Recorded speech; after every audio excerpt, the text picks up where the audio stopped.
righty.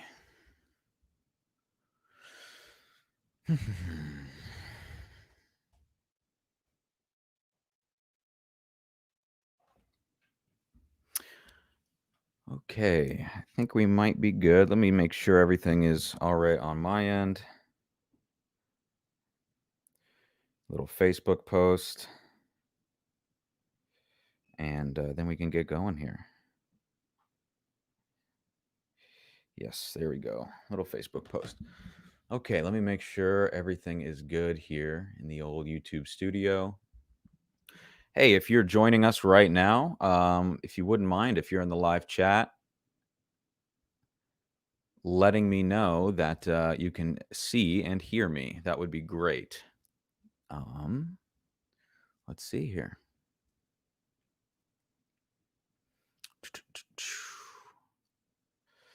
It says we are live. Low latency. Okay.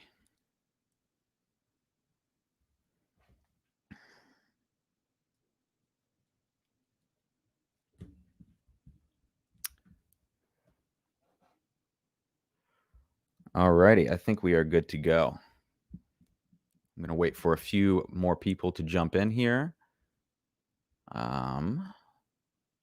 Hope that there will be a few more people to jump in here. Let's see.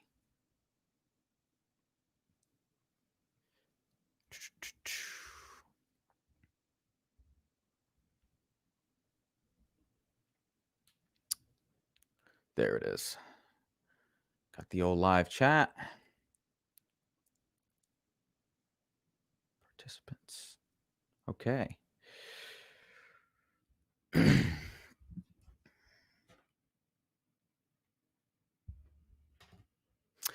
All righty. Well, I'm going to go ahead and get started here. Sorry for the slow start. We were rushing to the finish line here to get all of these drinks poured. For those of you in here right now, I see there's like 3 at this point. If you wouldn't mind letting me know if you can hear me, that would be really helpful. Didn't have a chance to sound check audio, but if you could let me know in a comment in the live stream or in the live chat, that would be really, really helpful. I think everything should be okay, though.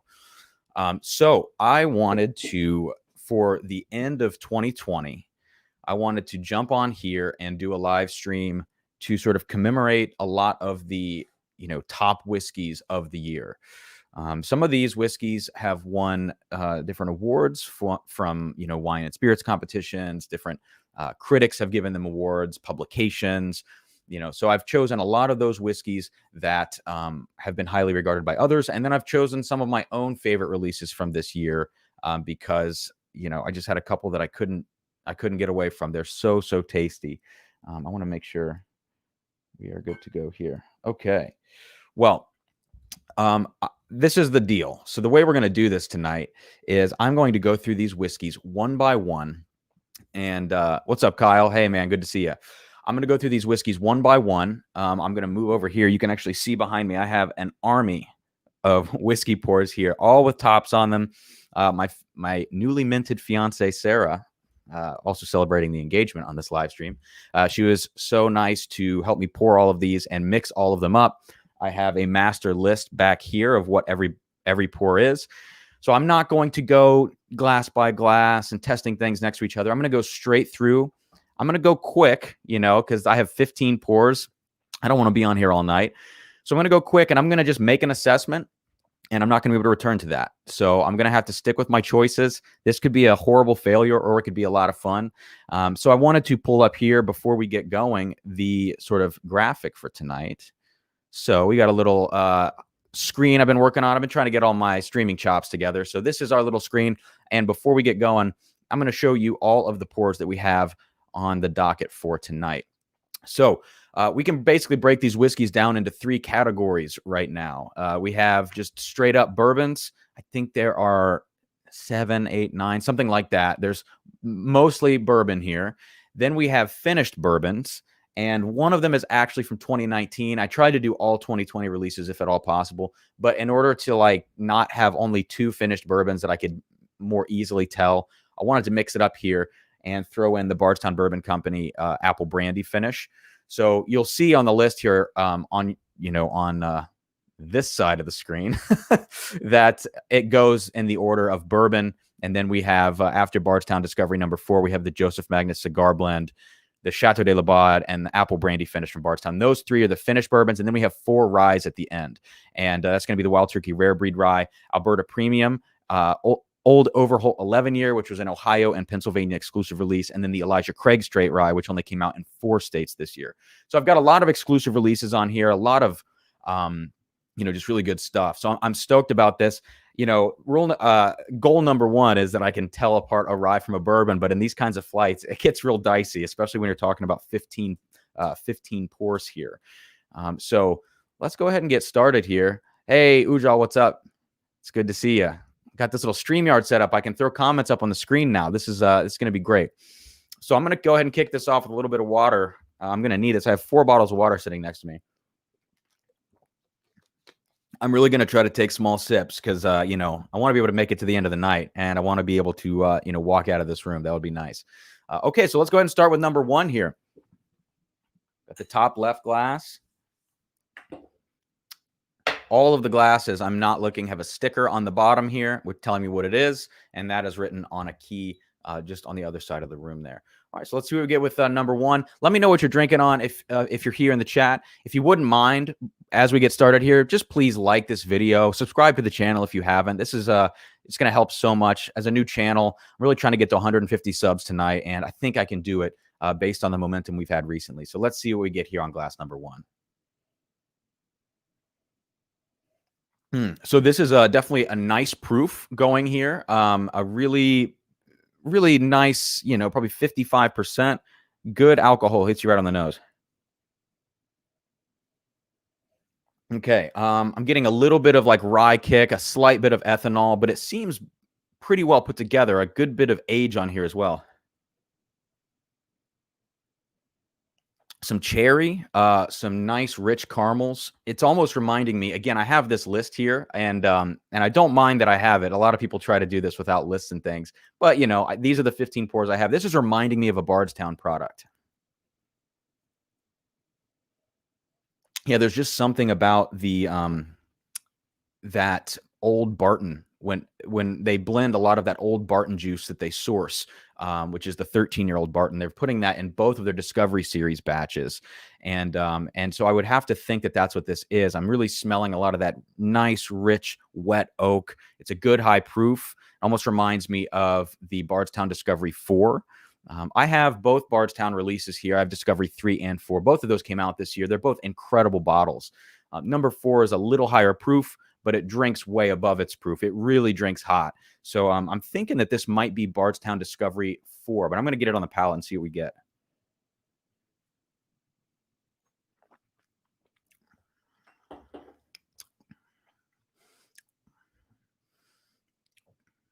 Whew, that might change my mind. This might be a rye. And if it is a rye, it's definitely not a Canadian rye. A Canadian rye would have more of that ethanol forward, even more than this has. It would be really ethanol forward. It would have that sort of lighter grain flavor in there from that Canadian rye. And I'm not getting that here, but there's quite a bit of rye spice going on in this pour. William Brown.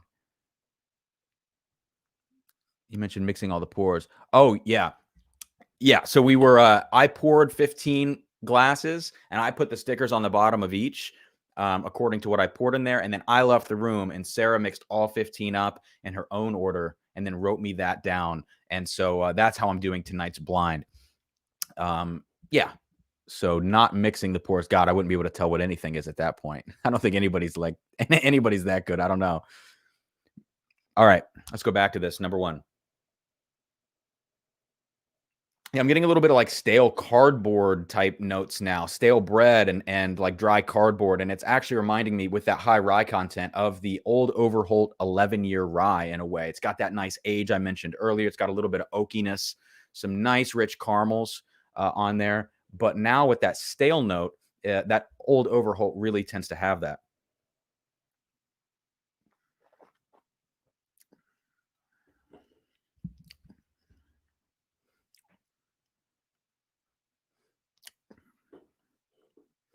Although, sorry, I zoned out for a second there. Could be Elijah Craig C920. All right. I don't know. I'm going to have to take a guess. Gosh, man, that makes sense. Fun channel. Hey, thanks. Thanks for tuning in, man. I really appreciate you being here.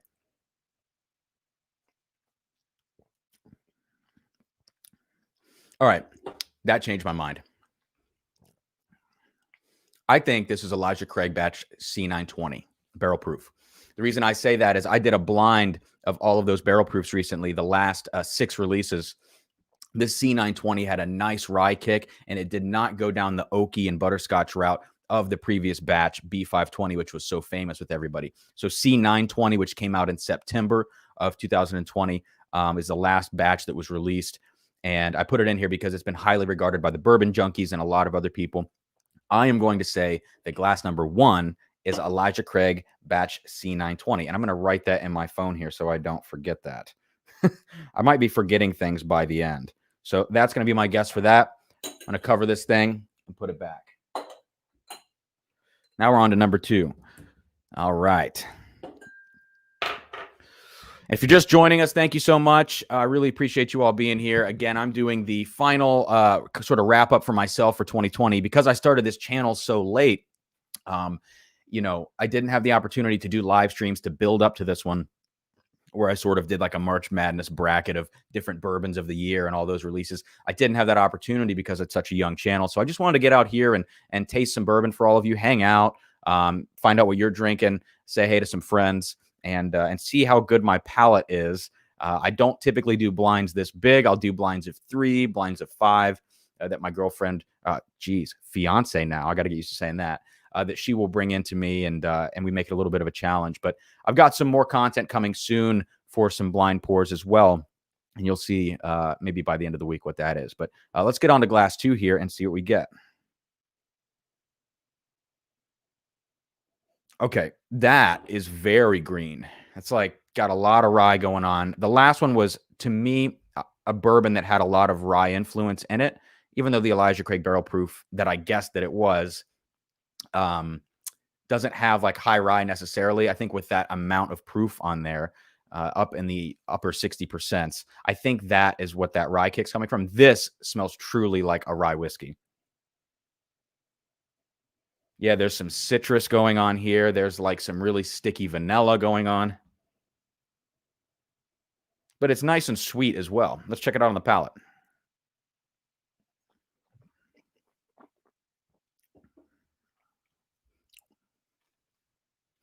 Nice low proof, really easy going. And for me, in my head, when I'm thinking that, when you smell that rye immediately, and I'm looking at the list that I have here in front of me, you know, I've got to narrow it down to 2 different things. It's either going to be the Elijah Craig straight rye or the Old Overholt 11-year rye. Those are the lower proof ryes. The Wild Turkey and the Alberta are very, very high proof. So this one is drinking really easy. It's a little bit sweet, nice and chocolatey, and some citrus going on. So I'm curious to see what this is going to be. But I think I've got it narrowed down to those 2. I'm not getting any like really high proof bourbon flavors, any of those like really sort of sharp caramels and rich butterscotch. I'm not getting that much here as compared to what this is. Yeah, it's really delicious. Let's talk really quickly about, before we get back into this, just about some of these pours. So, like, let's go down the list of tonight's pours. Knob Creek 12-year. Many of us are familiar with the 9-year offering, the 9-year single barrel offering. The 12-year. Let me see if I have my Post-it note around here somewhere. It's right back here. Let me grab this. I actually wrote these down. It was Breaking Bourbon's number 1 of the year was the Knob Creek 12 for how balanced it was. Sam Houston 14 is one of my absolute favorite pours. Let's see what else we have here as we go down. Wild Turkey 17, Master's Keep Bottled and Bond. That was a highly regarded whiskey there that so many people talk about this year. I actually just got my bottle of the Wild Turkey 17 to celebrate my engagement the other night. That was sort of our celebratory drink. So it was delivered on Christmas Eve. Thankfully, it made it here, and we were able to celebrate with that. So I don't have a lot of time with the Wild Turkey. The E.H. Taylor, you need a breathalyzer in that joint so we can do it proper before and after. Yeah, you're right, Kyle. You're absolutely right. Although I'm a little bit I'm a little bit scared of what that might look like. E.H. Taylor single barrel, which is the fourth one on the list here, that had a Forbes article come out about it, which was really goofy and said someone would pay up to $235 and it would be a steal for that bottle. Now, that's like a $50 bottle, so get out of here. But E.H. single barrel had a lot of hype behind it, and that was from the International Wine and Spirits Competition. Moving down the list, Larceny Barrel Proof Batch B520, that won Whiskey Advocates #1. Elijah Craig Barrel Proof C920. That was a good one for the bourbon junkies and a lot of people in the bourbon community. And then I included these Bardstown Discovery batches because I just love them so much. So those are my choices. Move on down, Joseph Cigar Blend, batch 14. Just another one I really like. I love Cigar Blend. It was one of this year's batches of the 10 or so batches that came out at least. Bardstown Bourbon Company, Chateau de la Baude, widely regarded. Apple Brandy, I said I included that because that was another finished bourbon. I wanted to round out that category. And then finally, the last four ryes, with the Alberta Premium being Jim Murray's World Whiskey of the Year this year. So we have a lot of great stuff here. Let's get back to glass number 2. All right, I'm going to go out on a limb here. I'm going to say that this is the Old Overholt 11. I'm going to taste it on the palate and see what we get.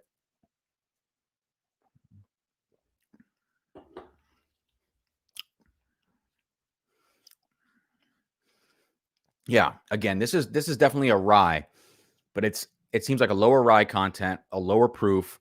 You're getting more bourbon flavors in there, but you can smell the spearmint and the pine that you would expect on a rye whiskey and a little bit of that spice.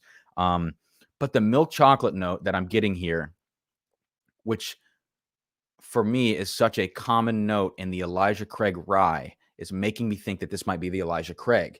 That release was only released in 4 states, and I snagged that when a family member was down in North Carolina. They snagged a couple for me. But it has this milk chocolate note that really, for me, put it on this list of top 15 pours of 2020 because, eventually it's not going to be allocated. Eventually, everywhere is going to see Elijah Craig rye. But right now, it's tough to get. But it's a really delicious $40 rye that gives everything else really a run for its money. I'm actually going to say that this is the Elijah Craig rye. And I might kick myself later if the if something else that resembles this pops up and it maybe is the Old Overholt rye. I'm not sure, but we will see. I'm going to go ahead and call it quits with glass number 2, and I'm going to write that down. Let me show you the bottles here that I'm going between. Here's the Elijah Straight Rye, which is 94 proof.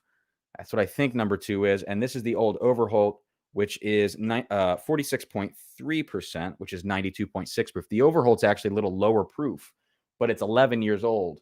And the Elijah Straight Rye, I would imagine, is like 6 to 8 years old or something like that. But let's keep moving here. See what we get. Who do we have in the chat? Just Barn Door. Which version of Sam Houston 14 do you like? Hear good things about the Tennessee release, but some other states not as much. So I have 2 batches of Sam 14. I've had like 4, and I got rid of the other 2. I like it, but I started hoarding it and realized that it was good, but it wasn't like bunker a bunch of them good, if that makes sense.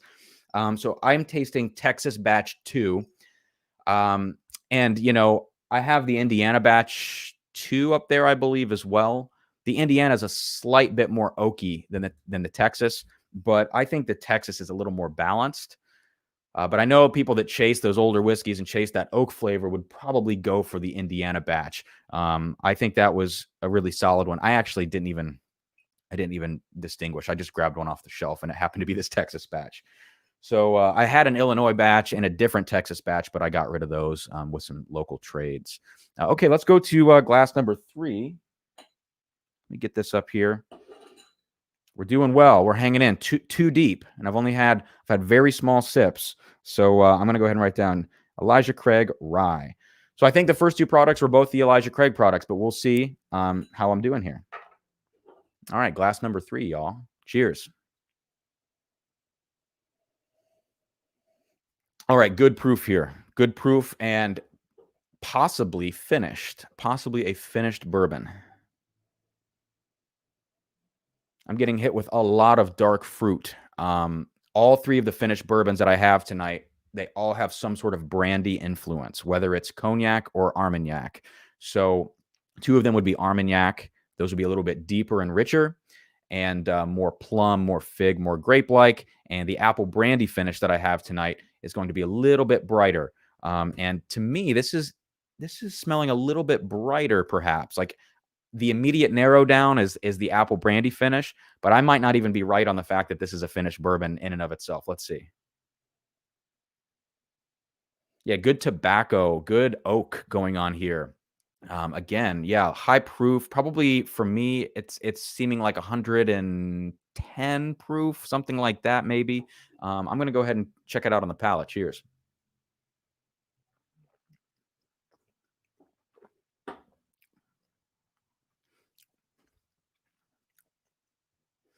Oh, this is tough.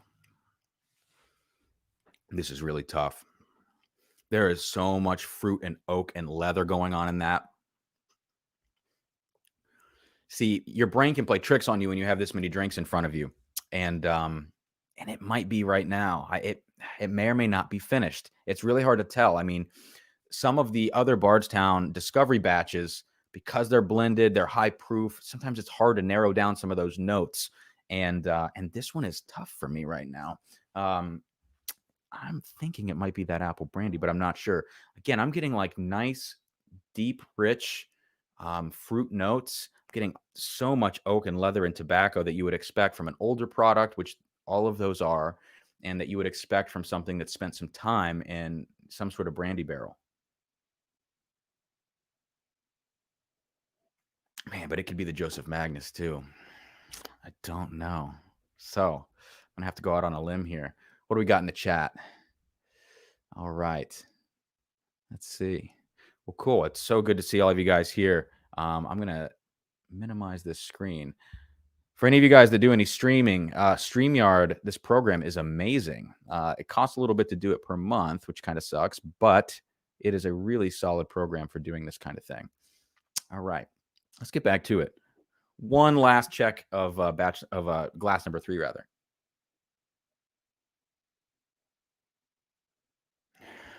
You know, this could also be the Wild Turkey 17 bottled in bond, because that is such an oak and leather and funky, whiskey. This could also be that. That has some really nice dark cherry notes. If any of you have ever had that Wild Turkey Master's Keep, beautiful dark cherry with all of those older notes, and maybe that could be deceiving here as a finished bourbon. I'm gonna do one more sip here of number 3.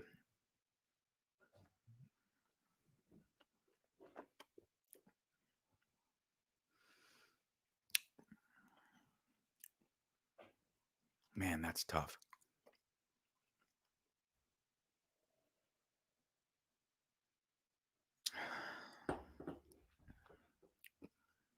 I don't know. And my own rules here are working against me. I can't go back and I can't go forward to compare these things. Okay, I'm between a few things. I'm between the apple brandy. I am between. See, it doesn't seem like a high proof on the palate as much as it does on the nose, which is interesting. I mean, it could even be the Knob Creek 12 for all I know. Yeah, it actually might be the Knob Creek 12. The oak is starting to come into focus and the fruitiness right now is fading away. And perhaps the fruitiness after tasting what I think was a rye would make sense, right? I mean, you go from a rye, which is nice and spicy, not as much rich caramel type stuff, and you move on to something that's more balanced. It might seem fruity, even though it's not. I've got to have another sip of number 3. I've got to figure this out.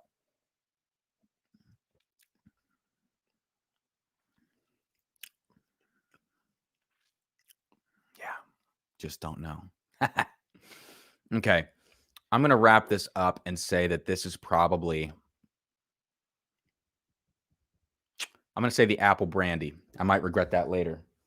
I'm going to say glass number 3 is the Bardstown apple brandy finish, with the caveat that it could be the Knob Creek 12. All right. Well, this is tough. It is so hard to blind taste so many things, but it is nice to have that list right here, right next to us. So I'm going to take another sip of water here. Let me know if you guys are sipping on anything. Let me know what you're sipping on. I think the Bourbon Junkies are probably doing a live tonight. I know that they're on Tuesdays, usually at 9 p.m. So I tried to move mine back to 7 to not compete. I'm thinking that Mondays might be best to do live streaming in the month of January, just to see if there's any difference in like audience viewership and things like that between Mondays and Tuesdays. If you're tuning in right now, it'd be so helpful if you would just give this video a quick little like. And if you like the channel, go ahead and subscribe. I've got a lot of reviews coming out. Some of the things coming up right now, actually, for any of you Columbus natives here in Ohio, the High Bank Distillery released their Barrel Select batches 1 and 2. Those were exclusive releases, kind of hard to find or hard to reserve, rather, from the distillery. But I am putting that review out later this week. I'm also putting the Alberta Premium Cask Strength Rye full review out, which is, again, Jim Murray's World Whiskey of the Year. That's going to be coming out this week. And I have a new segment of videos, a new series of videos I'm going to drop this week, probably this weekend, which is super creative. I'm very, very excited about it. I've been putting a lot of work into that. And so I'm stoked. And then finally, the other thing is just my 2-minute Tuesday reviews. I had one of those drop today for Elijah Craig Small Batch. So I'm doing nice and easy bourbons for that right now, just to kind of get that series off the ground. But yeah, thank you guys so much for tuning in. Let's go here now, after a sip of water, to glass 4.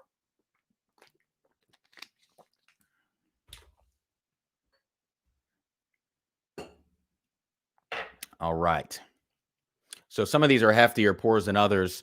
And, I'm just going to have to pour them back into their bottles at this point, because I'm not going to pour all this beautiful whiskey out, but I can't drink 15 glasses in one night. I would die.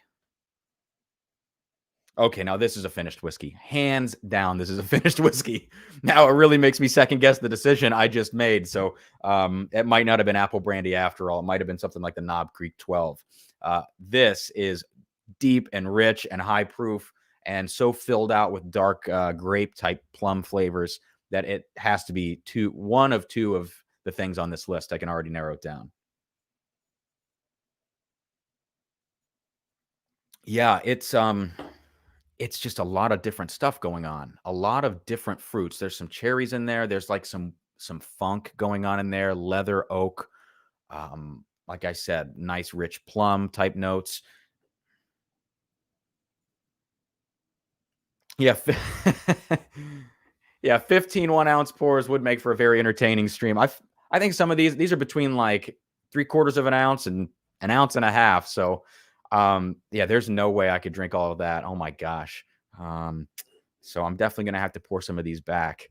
You think about how much whiskey you pour out in a flight like this. It's probably, I don't know, if you're going by secondary prices, which I paid secondary for quite a few of these, unfortunately, probably $250. And if you only drink half of it, you don't want to waste the other half. So,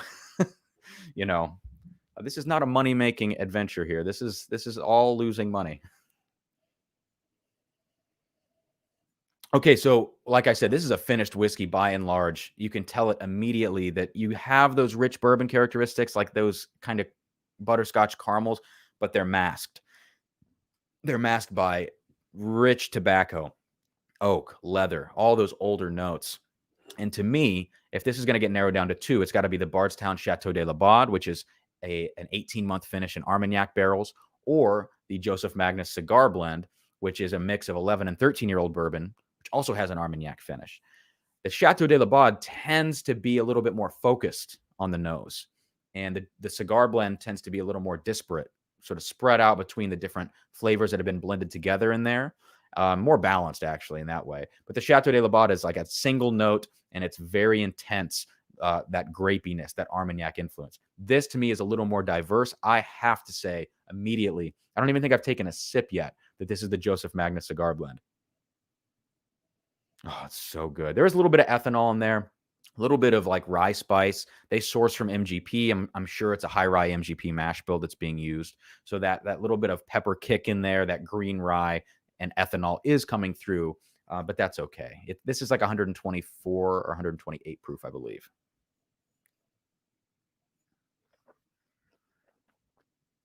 Ooh. Oh, man. That is strong. Totally mouth-watering. It dries your palate out immediately. Yeah, this is definitely the Cigar Blend. If any of you in the chat have had Joseph Magnus Cigar Blend, it is an incredible, incredible bottle. The Joseph Magnus bourbon, the real Joseph Magnus, like low-end bourbon, is, well, still $90, but it's a good pour. It's just fine. But you get to the Cigar Blend, and it's an entirely different level. Really hard to find that bottle, of course, highly allocated when it does release. But these are just flavor bombs. They're so freaking good. And this is definitely Magnus Cigar. I'm not going to look, but I can tell you with certainty that this is going to be the Magnus Cigar blend. At least I hope. But the only other one that it could be when it tastes like this is that Chateau de la Bade, that Armagnac influence on whiskey, distinctive characteristic. And you can always tell when it has that going on. Kyle Kennedy, you should pour them all into one golden chalice. If I had a golden chalice, I wouldn't be doing this live stream, Kyle. I actually just bought a golden chalice in the form of a gold Glencairn that is, matte, so you can't see through it, just to do some blind tastings for this new series that I'm going to be starting on my channel of single blind tastings. I'm going to be doing that maybe once a week, once every 2 weeks. But it's got a cool little theme. That's the part I'm going to keep a secret right now. But I did just buy a golden chalice, Kyle. Thanks for watching, man. I appreciate you being here. I miss all of you guys. I miss the soccer team, the Bachelor night, watching the Bachelor and the Bachelorette. I miss that, as silly as that sounds. All right. Well, I'm going to let this go. I think I've got this figured out. And I need to save room in my liver for the other 11 pours tonight. So, just about fell there. Sitting on a drum throne. If you guys could only see how this room is actually laid out. I try to make it look nice and pretty here. Let me see if I can take this away. I try to make this room nice and pretty, right? From this angle. But actually, none of this makes any sense. Like the door's over there, and you walk in, and this table used to be a podcast table to face each other. I kind of turn the room, and I'm just shooting down the table. But I'm taking up every bit of space depth-wise that I possibly can in this room. So there's not really anywhere for me to move or to go. So it is a pretty goofy, pretty funny setup here that we have for Drums and Drams. Let me bring that back here. We'll bring back this graphic right now. All right, so we're on pour number 5 of the night. I'm seeing a couple more people jumping in here. Thank you guys for tuning in. If you wouldn't mind liking the video, subscribe to the channel if you wouldn't mind. Thank you so much. Let's go to glass number 5 and see what we get on the nose. Interesting. This one is remarkably similar in proof and experience as the last one on the nose. Not in terms of how much rich fruit I'm getting. I don't know that this is another finished whiskey, but it lines up pretty well with what I just got on the nose. Let's see what we have here in the chat. Josh Hartwell. Hey, what's up, man? Thank you so much for tuning in. Nice little picture, Josh. A little drum corps picture flashback. Josh, we just did a podcast together. That was a lot of fun. And the Rudimental Podcast, I believe is the name. I'm so sorry. That was a really great time. One of my favorite podcasts I've ever done. So thank you for doing that, man. And thank you for tuning in tonight. Glass number 5. Let's check it out. Goodness. So this could either be... It's got two things going for it. It's got a ton of spice on the nose, like a good proof, something like 55% ABV is what I'm feeling right now. Between 50 and 60, I'll say. It's not seeming like it's over 60%. I'm getting a lot of nice spice, like rye spice, pepper, a little bit of green rye, but not too much of that mint or that pine. But the other thing in here, I'm getting a lot of rich fruit in here as well. And maybe it is reminding me of that Joseph Magnus cigar blend, which I believe I just had. This could be the Bardstown Chateau de la Bade. I'm so disappointed, though. That's my favorite bourbon. And if I can't pick that out of a lineup, I'm going to be pissed. Oh, Josh, would you say big drum guy? That's it. Yes. Rudimental Podcast. Rob McClure, what's up, man? Do a bottle flip after the 15th sip. A still pick you get from that as your new Drums and Drams profile pick. That's a great comment. Yeah, I'm trying to catch all those bottle flip picks for all of the new 2-minute tastings, and I didn't want to be so predictable that every one of those thumbnails was a bottle flip pick, because these are like really shitty bottle flips too. I'm like doing two-handers just so I don't I don't miss. Like, I have no room here, so if I miss, it's going to be a disaster. So I'm alternating bottle flip picks with the the close-up pick as well, but maybe I'll try that, Rob. Maybe I'll give that a go. Okay, so this glass 5, I'm going to go ahead and try it on the palate and see what we get.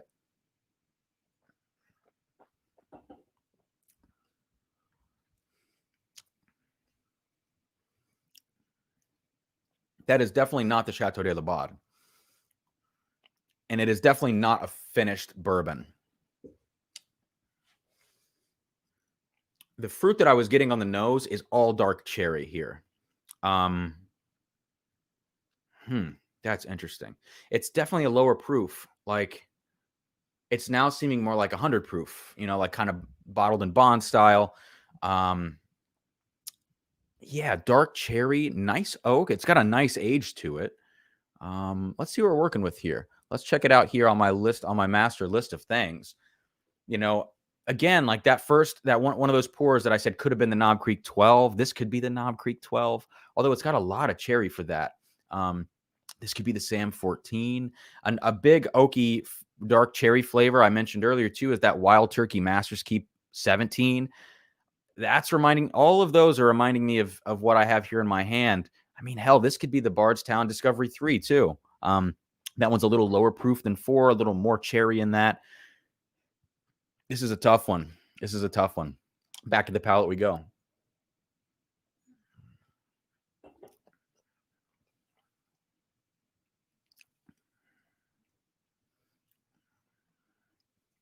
Man, there's no telltale signs in here. That one really seemed like the Bardstown Discovery number 3. If any of you guys have tried that, let me see where that is here. Goodness. Bardstown Discovery 3 is probably, for 120 bottle, one of the best values you're going to get. It's incredible. Here in Ohio, at least, it's widely available because people are scared of pulling the trigger on a $120 bottle. But this is one of those premium pours that if you can find it, absolutely pick it up. I like Discovery 3 a little bit more than I like Discovery 4. That's just personal preference, though, and that could change as I get more into these bottles. But the one I'm sipping on right now reminds me so much of this Discovery 3 with those dark cherry, that oak, right around that proof. This is 110. This glass isn't really drinking like 110 necessarily, though, and that might be the factor that turns me away from this just a bit. Yeah, interesting. Disaster pick. I love this format, by the way. It is essentially a bourbon word search. Oh yeah. Oh, I was actually kind of worried about the format, because it seems like it could stall out a little bit, or if people aren't familiar with the bottles that I have listed over here, that it might not be relatable or anything like that. But I decided to go with it just because, I mean, hell, if it sucks, I did 15 pours, had a good night. It's not so bad, but I decided to run with it and just see what happened. But I think more normally I would do 5 or 6 pours like this. But if I did those, I would really want to do those one of 2 ways. I would either do a smaller amount of pours where I don't know what any of them are. I just have Sarah come in here and pour all of them for me and just YOLO, roll the dice. Or the other way I would do it is just do like all the Elijah Craig batches of the barrel proof and, just actually do a legit comparison between all of them, not know what batch is what, but just rank them. But this format is definitely a little bit different. I haven't seen it done a lot, but I was curious. So I'm glad it's working out. Okay, last sip here on glass number 5. And I'm going to nose it a little bit to just see what the heck this is.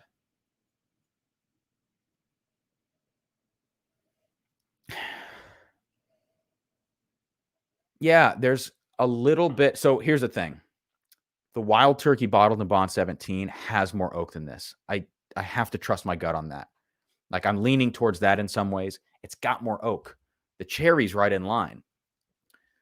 The Bardstown should have a higher proof. This is not hitting like 110.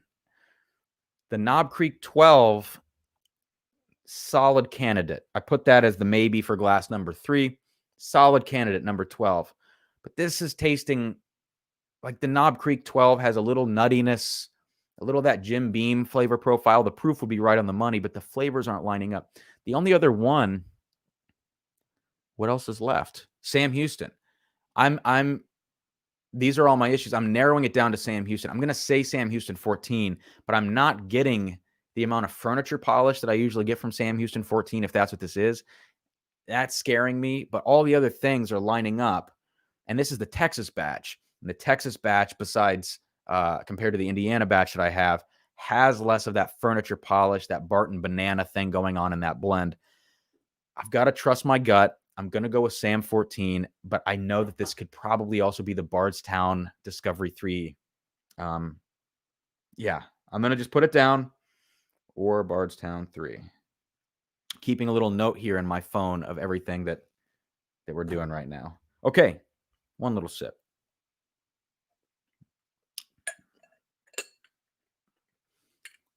Yeah, I hope that's the Sam Houston. All right, let's get some water going. Let's get some water. 5 pours deep, and I need a little bit of water. And look, I'm shooting for a 2-hour stream here, hopefully a little bit less, but I'm right on the money right now. I'm a third of the way through at 40 minutes. That would be a 2-hour stream, but I'm going to try to hustle through the rest of these. For those of you just joining, thank you so much. Let me know what you're sipping on if you are having a drink on this fine Tuesday evening. This 29th of December it is. So let me know if you're having something.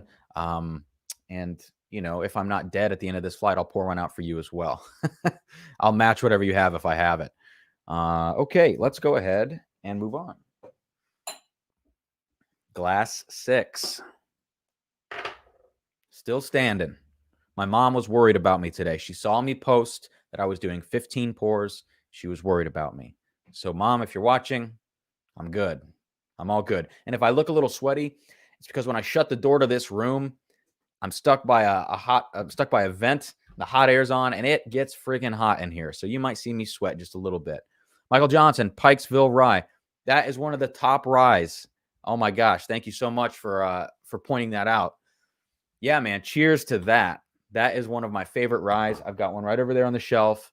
What is that? 110 proof, 6 years. Incredible caramel flavors. Just a little kick of that spearmint in there and that rye spice. But probably one of the most balanced ryes, even though it is a barely legal rye. I think like just over that 50% rye mark. But if you guys haven't tried Pikesville and it's in your area at $50, that's an instant buy. Yeah, cheers, man. All right, glass 6. Here we go.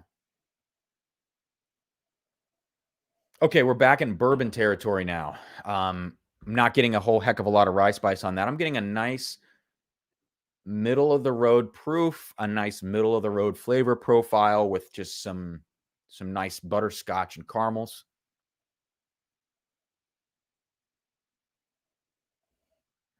Maybe a little bit of nuttiness in there.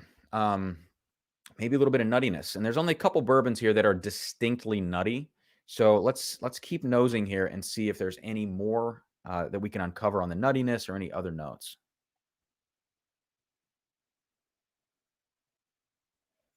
Yeah, nice proof here. Really nice proof. A little bit of ethanol crawls up your nose, but that's okay. This one's not off-putting by any means. There's like some light fruits in here. Maybe this sounds crazy, like strawberries.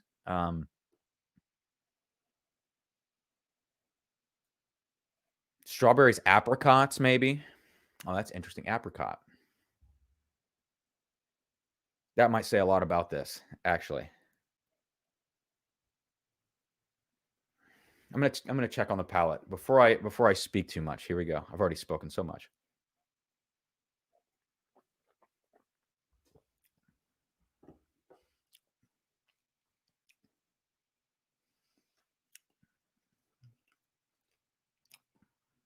Yeah. Okay.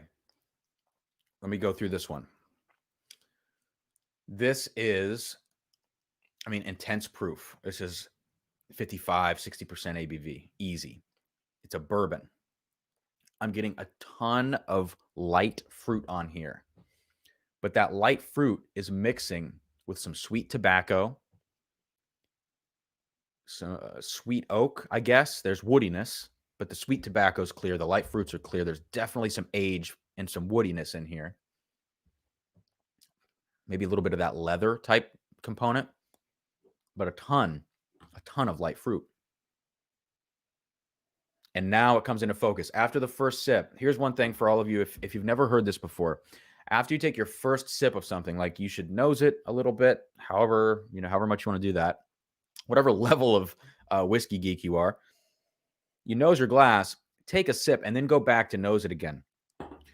Once everything starts to acclimate to actually tasting it, the nose opens up and you can start to pick up on some more flavors. I'm not a doctor. I'm not a scientist. It has to do with your olfactory system and all that good stuff. but it's true. It's legit. And when I go back to this now, you start to get a slight dark grape note, very slight, right? But those lighter fruits, the apricot is definitely in there, that sweet tobacco. It's like yeah, it's just a combination of stone fruits and dark characteristics here.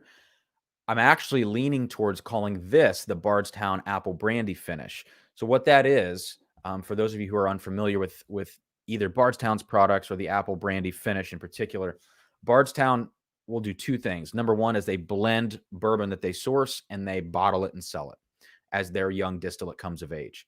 That's their Fusion series and their Discovery series. I have two of the Discoveries in here tonight. But they also have their Collaborative series. And that Collaborative series means that they buy or source bourbon, and when they bring it in, they don't blend it with anything else. It stays that, that age statement. It's a 12-year-old MGP, for instance.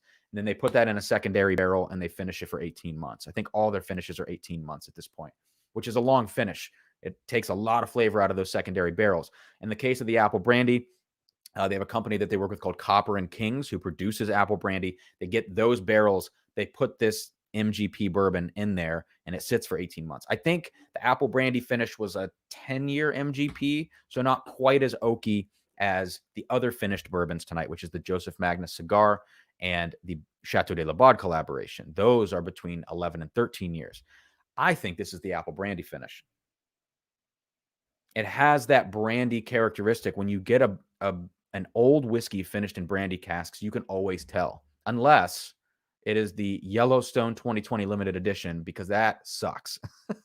That is a 7-year Yellowstone finished in Armagnac casks, but it's like they put it in there for a month and took it out, and it got nothing from the Armagnac casks besides a LaCroix level of influence of apricot. Like, you know what I'm saying? Like, you drink LaCroix and it's like an apricot burped in the can of sparkling water, that kind of deal. That is what Yellowstone 2020 is like. It's like the Armagnac cask just waved hello and walked the other way, and that was their finishing period, So it's pretty sad, but I love to hate on that bourbon, to be honest. Bill Caffrey, love Pikesville, store here in New Jersey, sells it for $42. Holy cow. Can you find it regularly there? In Ohio, Pikesville is heavily allocated. And maybe not in Rob, apricot burp. Yeah, man. What was I saying?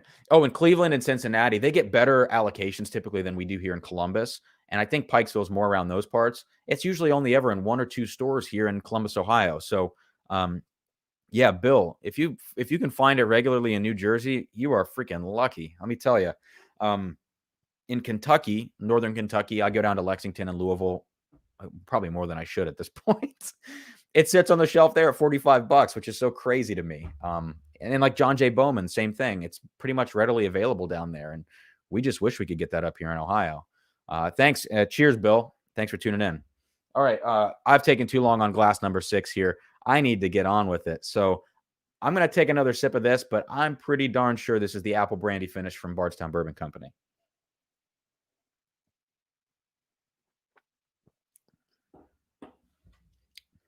Final answer. Let's write that down before I start second guessing myself. Good God. Hey, how's the volume of the microphone, guys? I usually like to do these things with headphones on when I do podcasts, when I do other things, but when I'm doing whiskey tastings, when you cover your ears, it kind of messes with all of your senses when you kind of dull your ears. Maybe I'm just being weird, but I tend to not wear headphones when I do this. So how was the volume? Let me know. I have the automatic volume set to on in this program. Curious if it's okay. Rob says perfect. Thank you, man. Rob is a certified in this category, so I believe you, Rob. Thanks, Ujal. Thank you. Okay. Get a little water. So if that was the Apple Brandy, which is right here, that would have been 60% ABV. And I think I said that felt between 55 and 60. So I'm pretty confident on that. Let's get on to glass 7. Now, what have I missed here? What have I missed? I think we've talked about everything that I think I've gotten so far. We've talked about. Oh, because I called that the Apple Brandy, number 6, I have to revise number 3. I had said number 3 could have been Apple Brandy or it could have been Knob Creek 12. I have to now say, again, following my rules, I cannot go back and re-smell, retaste. I have to just blindly trust that that's Knob Creek 12. Otherwise, I'm screwed. So we're going to roll with that. Here we go with glass number 7. Hey, for those of you just tuning in, I sound like a commercial interruption. I'm so sorry, but I'm really trying to build the channel, so if you wouldn't mind liking the video, get a little more, momentum behind this, subscribe to the channel if you wouldn't mind. I have a ton of stuff coming out. Stag Junior 15 review just dropped. Got like 750 views on that video very quickly. So people were really curious about Stag 15, I guess. But yeah, just please, support the channel in any way you can. Like, subscribe, all that good stuff. Let's get back to it here with glass number 7. What the hell? This also smells like a finished. Well, I guess it could be. It could be because I didn't actually call out the Bardstown Chateau yet. What's up with all this fruitiness in these drinks? I'm gonna have to go pick a bone with Sarah. She loaded me up here in the middle, and now I'm confused. But here's the thing. Sarah, my fiance, I got it right that time, not my girlfriend. She's also somewhat of a whiskey head with me. So we started drinking scotch together, and I think I'm a little more into bourbon than she is. I'm kind of in a phase. But we both love scotch, and she tastes all this stuff with me. She's got a great nose, a great palate. I'm trying to get her to get on here and do some live streaming with me sometime because I think it would be a lot of fun. But she probably put these in an order that makes sense. She probably did this on purpose if she's putting all of these similar bourbons together. This is high proof. This has got a lot of nice spice in it. It's got a lot of deep, rich flavors. That's the generic overview. Let me get a sip before I go back to the nose here. Now, remember, you want to take the sip, open it up, go back to the nose. You'll get some more flavors. Bourbon is... Rob, man, bourbon isn't a phase. It's a life. It is. Bourbon is unfortunately more of my life than I'd like to admit at this point. All right, on the palate. Oh, yeah. Woo! I told you I would be pissed if I couldn't pick this out of a freaking lineup.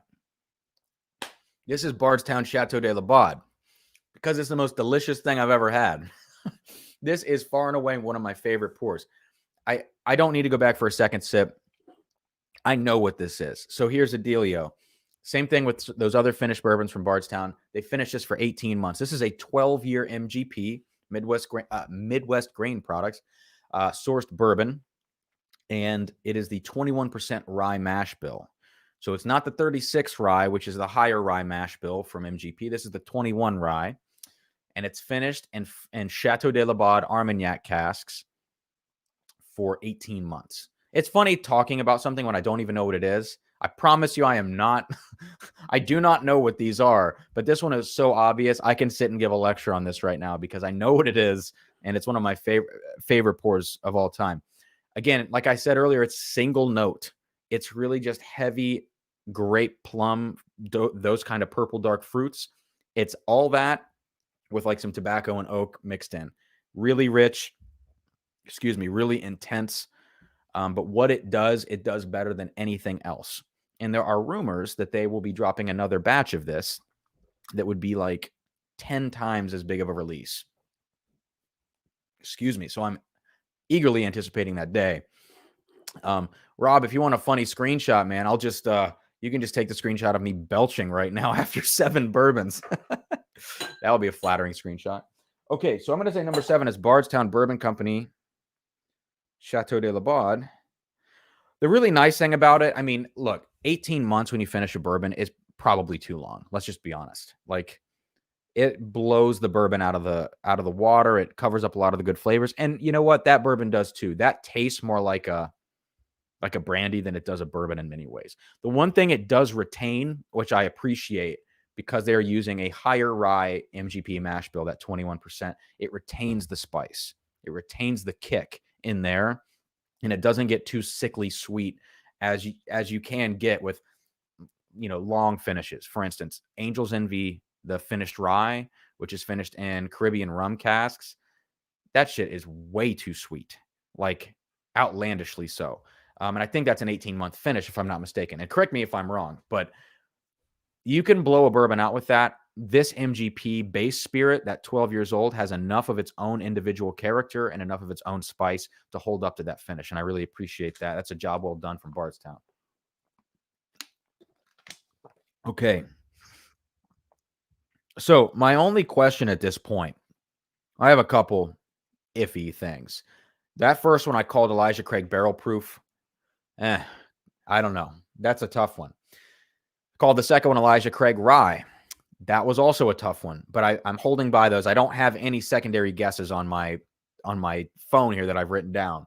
The only one that I have a secondary guess was number 5. I said it could have been Sam Houston 14 or it could have been Bardstown Discovery 3. That one was tough for me, but I don't think it was that Wild Turkey Bottled and Bond. So now I am on glass 8 out of my army of glasses behind me. Got to have my autofocus find me again. There we go. All right, so here we go. This is glass 8.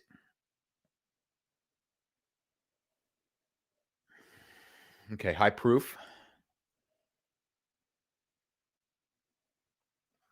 High proof. Slight cardboard stale bread note. I got that on something earlier too. Slight cardboard stale bread note. High proof. Ethanol in there. Really high proof. I mean, around 60, you know? This one's tough. This one seems closed off on the nose. It seems like the flavors don't want to, they're there, but they're just hidden behind the proof or something. This is kind of weird.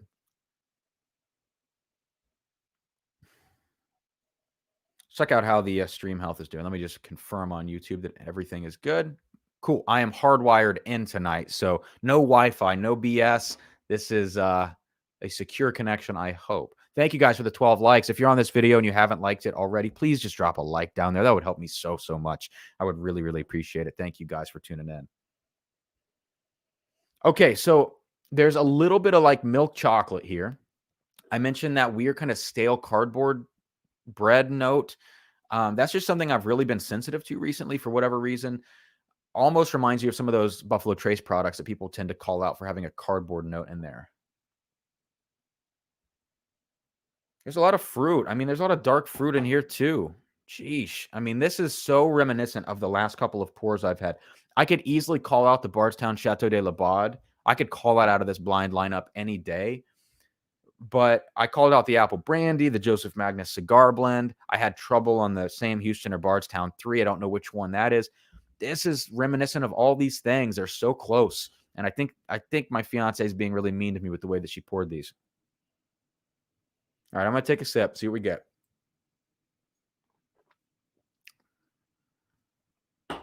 Well, heck.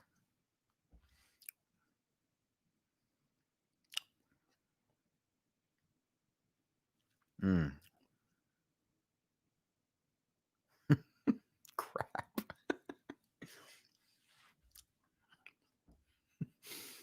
This is another Bardstown product, but I just, for the life of me, don't know which one it is. It's pissing me off. Oh, God. Like, part of this is reminding me of the Apple Brandy. So here's a funny comparison. You guys ever play that game where someone will, like, they'll take your arm? I mean, geez. See this one. So someone will take your arm and, like, you look away and they kind of run their fingers down your arm and you tell them to stop when they get to, like, the crease of your elbow. But you always tell them to stop early because you always think they're there and it's always like, oh, you're only right here, right here. You didn't make it all the way kind of thing because your brain is anticipating. I think for me, I'm doing that a lot tonight with these pours. You have 15 pours and you get any hint of something where you go, ooh, that is, that's definitely the Apple Brandy. And then you get something that's more Apple Brandy than that 3 pours later. And you're like, what do I do? That's kind of where I'm at now. It's funny. Like, this is a terrible way to do this, right? as Rob said, the bourbon word search format, it's not a great format. It's really tough. And I, this could take all night if I do sit and go back and forth and back and forth. So that's just to spare you. I'd be more than happy to do that. But yeah, this one's really reminding me of the Apple Brandy finish. So I got to go back here and see what we get. It's definitely a Bardstown product. All of these are high proof offerings. Bardstown 3 is probably the lowest proof offering. Discovery 3. of the bunch, but I have, what, 4 of them in here tonight? I don't know why I did that.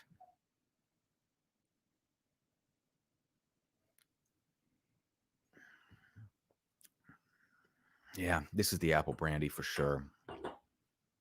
The last one, let me recall. It was glass 6. I have written here. And I remember when I was talking about glass 6, I was saying that there was some sort of apricot note, some sort of almost strawberry, I think I said. And that could have definitely been a Discovery series. Could have also been Larceny Barrel Proof. Larceny Barrel Proof as a weeder could have some of those light fruit characteristics, but also I remember saying it had a little bit of nuttiness. I know this has to be the apple brandy. If not, I'm going to go freaking crazy right now.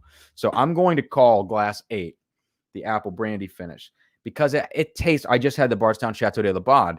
This tastes so similar, and they're both brandy finishes. It has to be that. So now I've totally screwed myself earlier. Glass 5. I don't know.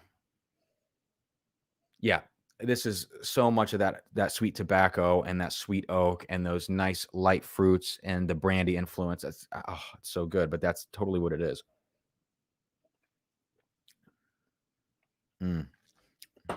Okay, well, that means that I was incorrect on number 6. I'm going to just put some stars next to that on my phone, some asterisks, and well, come back to that. But I think it was probably either Larceny Barrel Proof or one of the Bardstown Discoveries. So the jury is definitely still out on that. Let's do a little water here before we get to glass number 9 of 15. All right.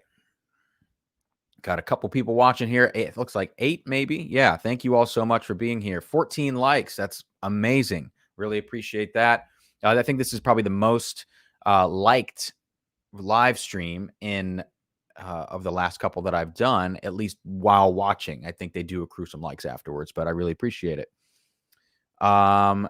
Casey, what's your score so far? Sorry, I just got here. Casey, hey, what's up, man? By the way, it's really good to see you. Thank you for tuning in. You were in a past live stream as well. I really appreciate it, man. I hope you guys are doing well. So my score right now, I don't know, because here's the thing. Like, if I go through this and I guess and then turn the glass over, then I start narrowing things down for myself. So I'm keeping this righteously difficult and trying to just pin them all down first.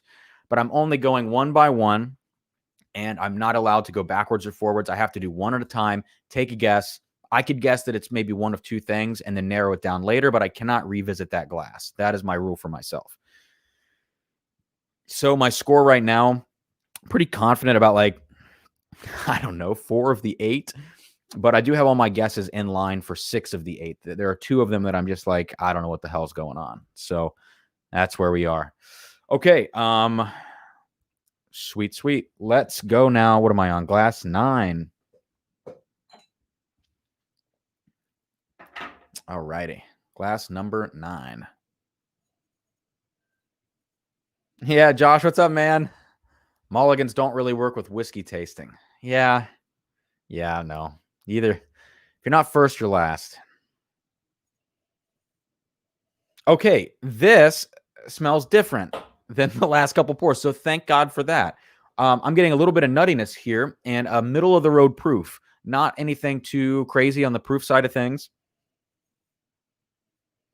Yeah, nice, like caramel, like brittle caramel type flavor, a slight bit of crisp peanuts, this kind of thing. What I'm trying to say is like sharper flavors, sharper caramels and peanuts, a little bit, pointed. But some good Luxardo cherry going on in there. Again, toasty, slightly like toasted bread. Coming back to that sort of stale bread or cardboard note, just a tiny bit more than I would normally come to this note. Maybe it's because I'm blind tasting and it's just lodged in my head at this point. There's not enough Buffalo Trace product. There are not enough Buffalo Trace products on this list for there to be this much stale cardboard in what I'm smelling. But yeah, the nuttiness is really apparent. So that's interesting. Proof creeping up just a little bit. You know, it seems like it might be lacking some. I'm not getting clear rye spice. This could be Larceny barrel proof because it's a high proof wheated bourbon, and I'm not getting a lot of rye spice here. Let's check it out on the palate.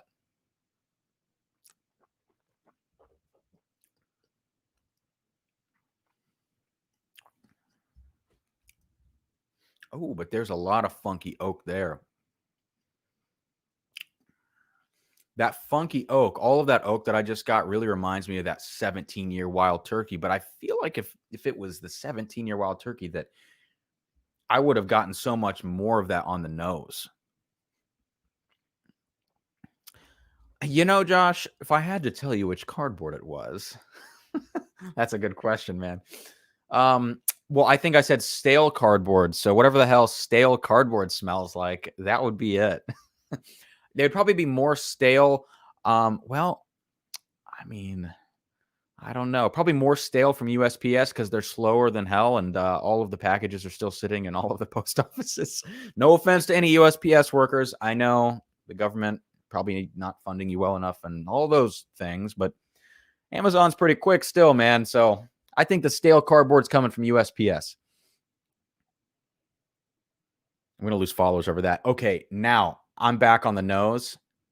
I said, I think on the nose, I would have gotten some more of that funky oak, that Rickhouse Wild Turkey old funk. If this is the 17-year, it's on the nose now, 100%.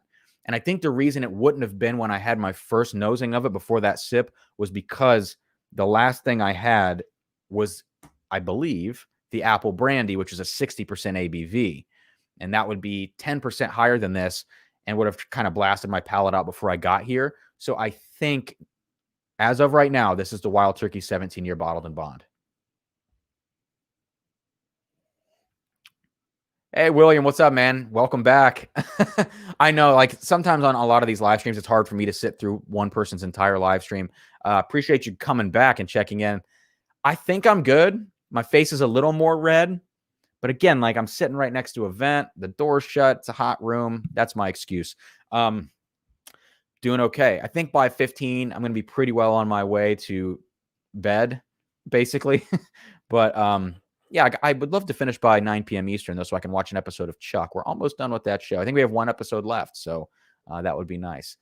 Anyways, back to it. Thanks for coming back, Will. Thanks for coming back, man. This, I'm going to guess this is the Wild Turkey 17 bottled and bond. One more on the palate.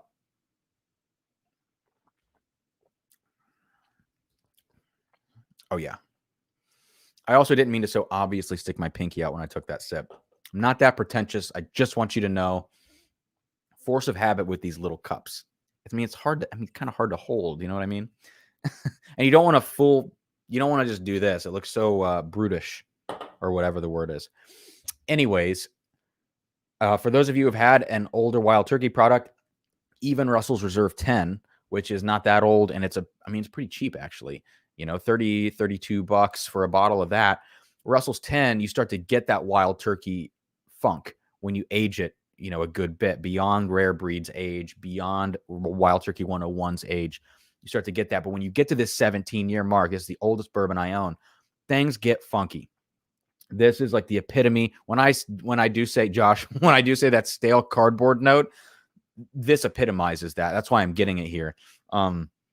It's all just like wet, funky oak and wood, and it's just damp with really dark cherry notes, that like old books, furniture polish, like you're sitting in a room, a room that has the door hasn't been opened in 100 years to an old house, and you go in that room and you light a fire and you sit down on the old leather chair that's covered in dust. That's what this bourbon smells like. Yeah. Final answer on this one is Wild Turkey 17-year bottled and bond. I'm going to go ahead and say that definitively. It's about a $200 bottle, 180 to 200. On the secondary market, it's about 250. But this was widely regarded this year, assuming that's what this actually is. It was widely regarded as one of the, top releases of the year. But I don't think it won any awards necessarily. So This was my choice to insert this, and also because it was the drink we used to celebrate our engagement on Christmas Eve. Okay, let's put this back here. So I'm on number 10 now. The final bourbon of row number 2 in my 3-row bourbon glass army. Let's get a little water here.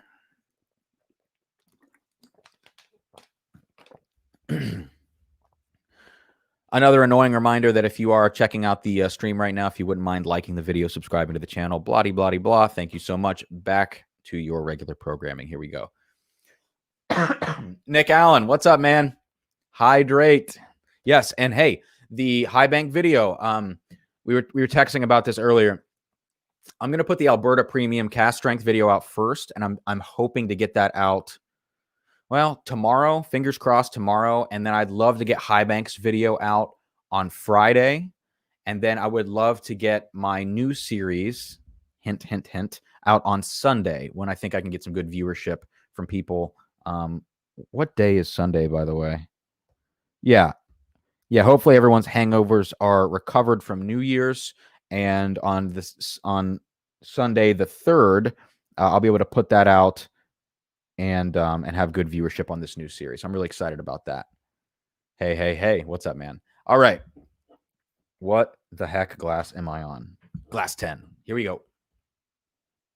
Woo! Okay. Jesus. Okay, so that is intense.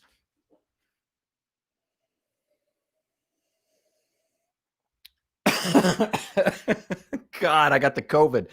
It is crazy amounts of ethanol, like ridiculous. I can tell you, let me describe this to you first before I kind of point out what I think this might be. Okay, so there's some lemon zest, like tons of rye, tons of spearmint, tons of pine, like white pepper, if that makes any sense. Green apple, very light and sharp characteristics with just a crazy amount of ethanol and alcohol on the nose. But there are some light baking spices in here. There's honey and a lot of cane sugar and vanilla. So this reminds me of, let's see. It's all spice and all light sweet flavors. So like I mentioned, lighter like pepper spice, spearmint, pine, that kind of stuff. And then there's honey and cane sugar and vanilla, and it's like both of those things are taken to the absolute extreme and then they're combined. That's what this is. The proof is insane, over 60, over 65%, something like that. All right, check it out on the palate. Oh, Jesus.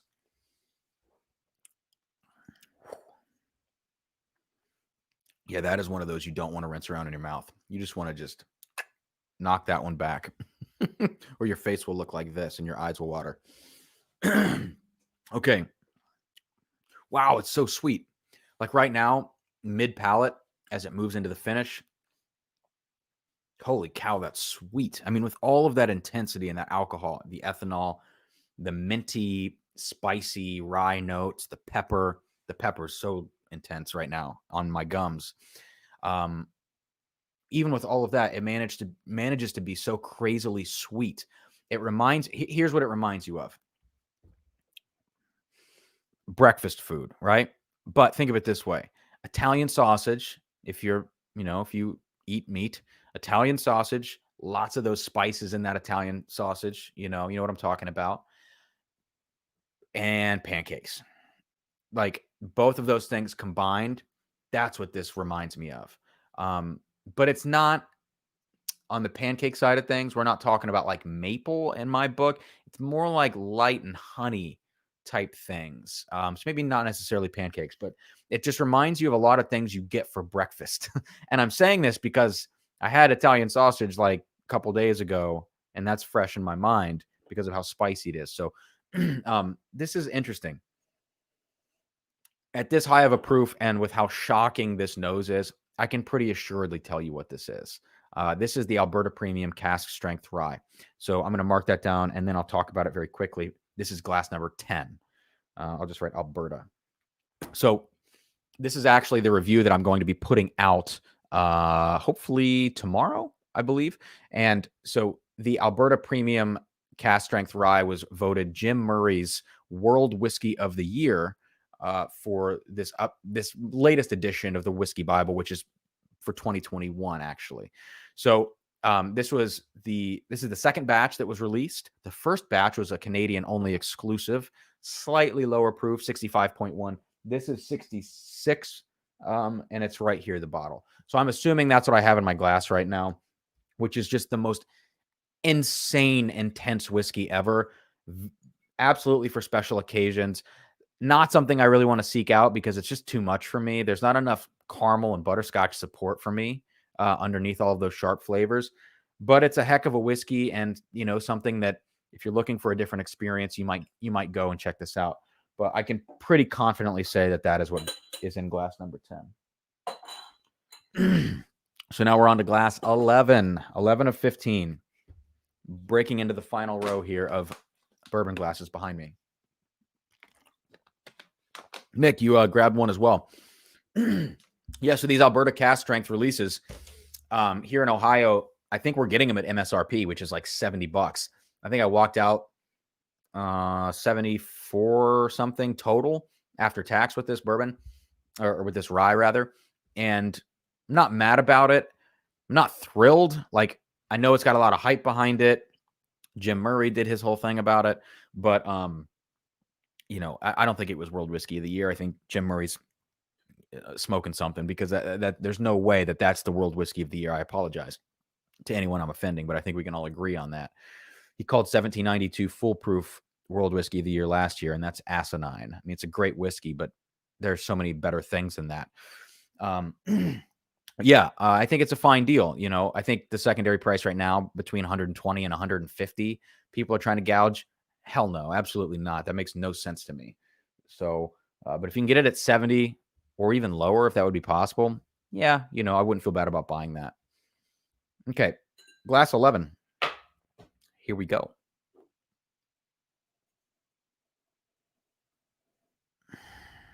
Well, that's tough.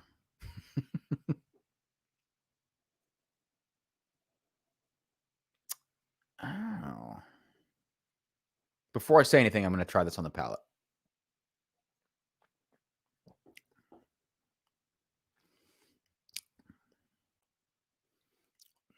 I don't even know which way is up anymore. I feel these are all running together for me.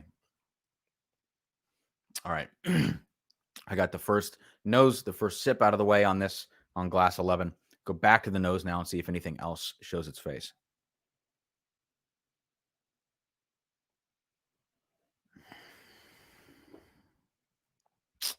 Man, I mean, there's good fruit going on in here.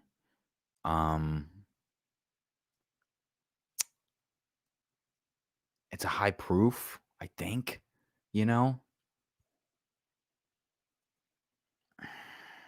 Nothing really standing out so much. Let's check it out on the palate.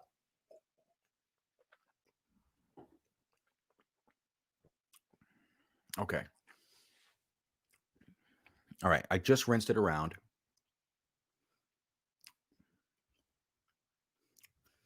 It's really high proof now. Like, I'm really thinking this is intense. Wow. Maybe some water to cleanse will help. Yeah, Ujjwal, you're right. I mean, let me get another sip of water here. I'm confused. Right now, this is an insanely high proof for me. Like, trying to think about just by proof what the heck this could be. Bardstown Discovery 4, Elijah Craig C920, but I thought I already had that one nailed down. Could be Larceny 520. I don't know what the hell this is, so I've got to take a sip here. it's deep and rich, you know, like it's a really great flavor. It's just hard to pick apart. The other thing I have to consider, I've had 10 pours at this point. My palate might be just blown to bits at this point. So I don't know. We'll see. A little water cleanse. That couldn't hurt anybody, right? Let's see what we got here. Thank you guys so much. 15 likes. That's amazing. Thank you so much for that. I know maybe you have better things to do on a Tuesday night, but sit here and have a drink with me. I really appreciate that. So thank you all so much for hanging out. All right, back to this glass number 11 now. Let's see what we got.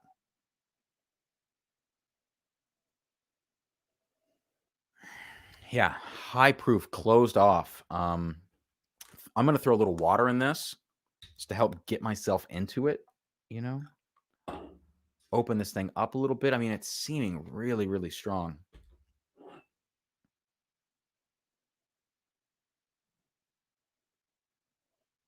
I am thinking this might be Bardstown Discovery number 4. Now, I just put out a video. I was down in Bardstown at Bardstown Bourbon Company 2 weekends ago, I think, or I don't know, week and a half ago, let's say. And I was able to grab Discovery number 4, bring it back to my hotel room. I cracked it open real quick and made a video in the Hampton Inn hotel room, in the corner. I put it up on this channel for Drums and Drams. I didn't have a batch 3 to compare it with, but I know batch 3 pretty well. I love that bourbon. This one, batch 4, if that's what this is, really, really punches above, excuse me, good God, really punches above 115 proof. And I'm not as familiar with the flavor profile, so I'm thinking this could be Discovery number 4. It's really, really like strong, high proof, but it's like the flavors don't come out of the glass at you. It's like something is masking them. So I put a little water in and let's see what happens. Yeah, same thing. Like I can get some cherry. I can get some burnt caramels.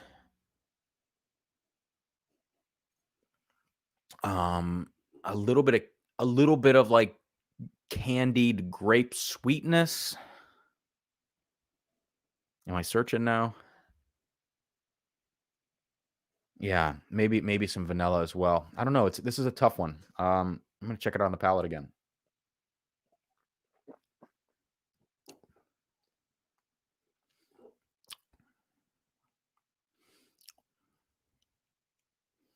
Still really high proof.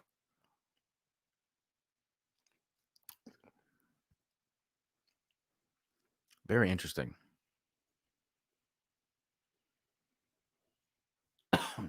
Jeez, I have no idea. I mean, even with that amount of water, it's high proof. Very confusing. I don't think this is the Wild Turkey Rare Breed rye. I think the rye would be coming out of the glass more. I'm just putting even more water in this to see what happens. But the only things I'm between right now would be Bardstown Discovery 4. Jeez, I think I have the rest of these accounted for. It could be Larceny B520. I could see it as Elijah Batch C920.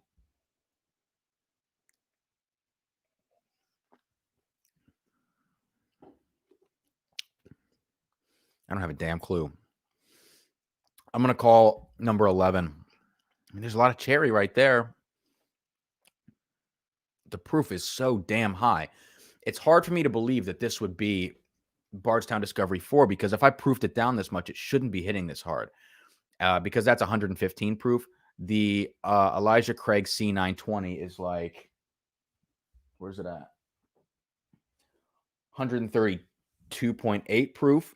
This seems more in line with the proof that I'm tasting, but I don't know. I mean, goodness.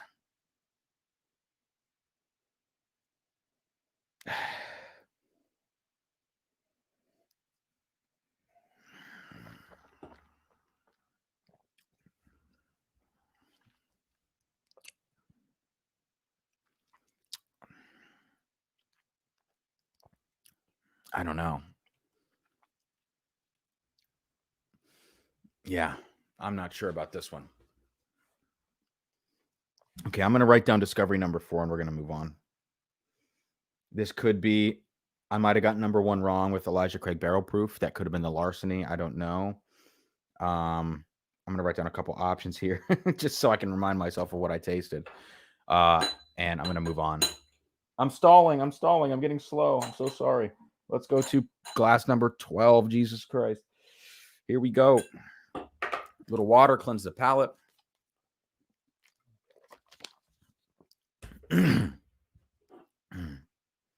Okay. Let's do this. Glass 12. The sweet smell of rye. Rye and some nuttiness, something different. I feel like there was a middle 6 or 7 whiskeys there that were all just like the same level of high proof intensity, high fruit, high oak. Like everything was just hitting you in the face. And it makes sense because like a lot of these whiskeys are going to be that because, you know, these are some of the best whiskeys of the year, right? And so they're going to have age, they're going to have proof, they're going to have rich flavor, they're going to have everything that people want. But my God, your palate gets so tired after a while. Like I'm never going to do 15 pours ever again, by the way. I'm just gonna say that right now. Oh, there's like dark baker's chocolate and espresso in here. Weirdly, I've never gotten that on any of these pours that I have on this list. So either I'm tipsy right now or my palate and my nose is on point. There's some espresso, baker's chocolate, rye spice, baking spices. Nice sharper caramels in here. Let's take it on the palate.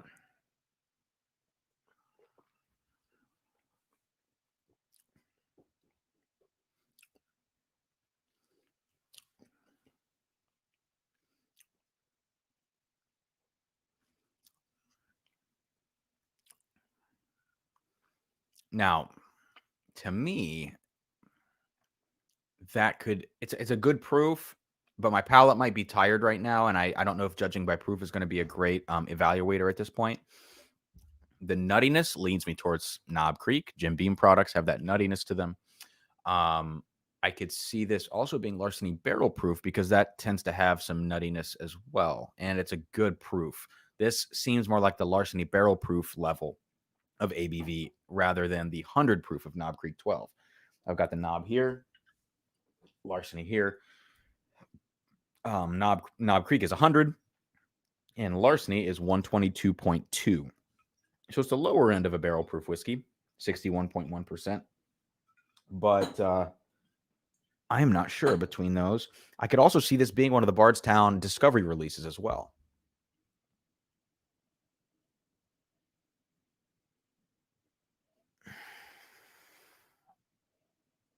But if this is a Bardstown Discovery release, it wouldn't be number 3. Like I called the last one number 4. But if this is a Discovery, there's no way that this is number 3 because number 3 is much sweeter, at least to my memory. Of course, I'm going all by memory after 12 pours or 11 pours, but 3 tends to be sweeter than 4. It's lower proof. It's more approachable. 4 is intense. There is nuttiness on 4, though, on Bardstown 4. And I am getting some nuttiness here.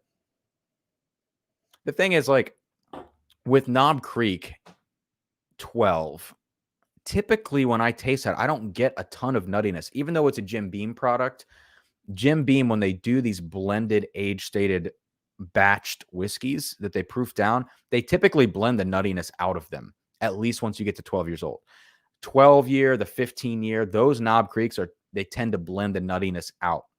When you go down to the small batch 9-year, the single barrel 9-year, the nuttiness is very present. Just, it's too much for me. I don't like it. But the 12-year, I don't really ever taste nuttiness. So I taste nuttiness in this batch, or in this glass rather, but I just don't think it's that Knob 12. I think it's higher proof, and I think that there wouldn't be so much nuttiness in the Knob 12 from the way that they blend it. Yeah, good cherry coming into focus here with a nice high rye spice. I thought this was a rye whiskey, but now I'm not so convinced. I'm starting to get more bourbon notes from this the more that I smell it. I think the rye just shocked me in the beginning based on whatever I just came from. That's right. There's a little banana in here. Okay, I'm going to go on the palate again.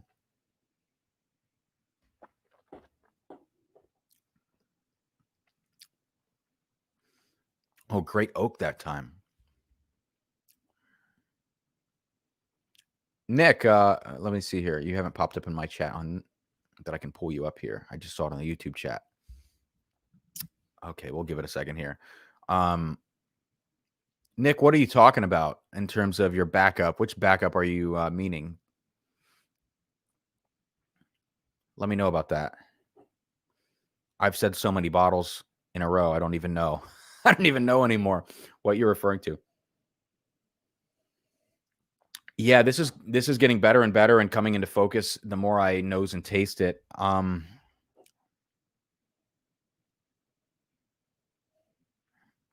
would have to say that this might be Bardstown Discovery number 3. I could see it being number 4, but it doesn't. Number 4 had the nuttiness. Number 3 has the sweetness. This tends to have both. I don't know what to do. Let me proof it down. As of right now, I have the last pour that I had as Bardstown Discovery 4. This could change my mind because I wasn't that last pour. I'm between 3 things and I'm not sold. This one seems to be a Discovery product. I can smell the Bardstown, the cherry that they get in that blend. This one had a little bit of banana. That's Barton. They're sourcing a lot of Barton stuff in here. And so, I mean, come on. Josh, what are you laughing about? What did I say? Oh shit, I don't even know. Yes, this is definitely Bardstown.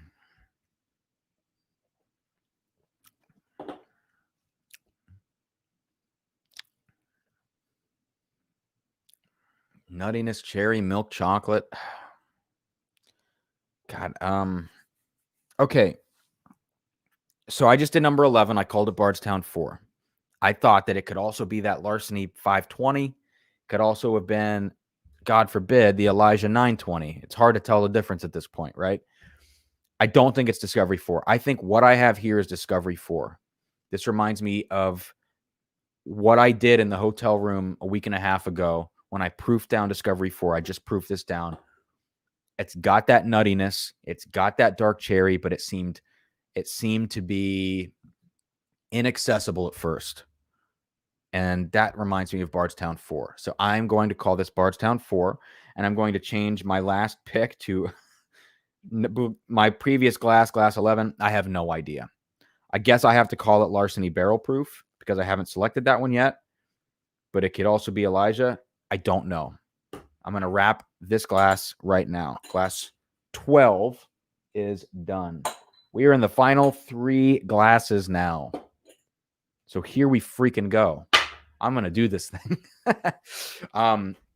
This has been a heck of a night. Good God. Pretty bottle.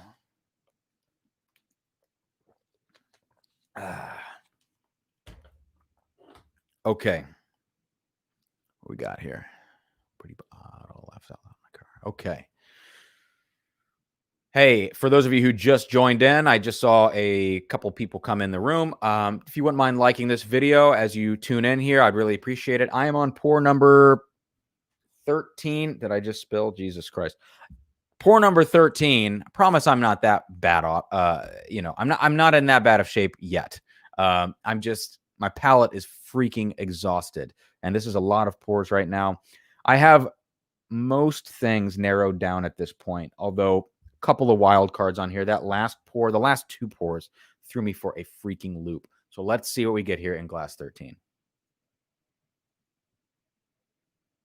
A little bit of like a turpentine paint thinner note in here. Very lighter proof, lighter on the nose, lighter flavors. Kind of, I need to like get in here. Some grape, maybe. Sweet grape. Yeah, and of course, like, I mean, I'm not saying for all of these caramel, vanilla, like I'm trying to avoid just the common easygoing notes to pick out. I'm trying to pick out what really differs between these glasses. I just want you guys to know that I'm not crazy for not saying caramel in the last 10 pours. Okay, I'm getting, yeah, candied grape. It's a light nose. There's some dark honey in here, I would say. Milk chocolate, maybe. Not a ton of spice.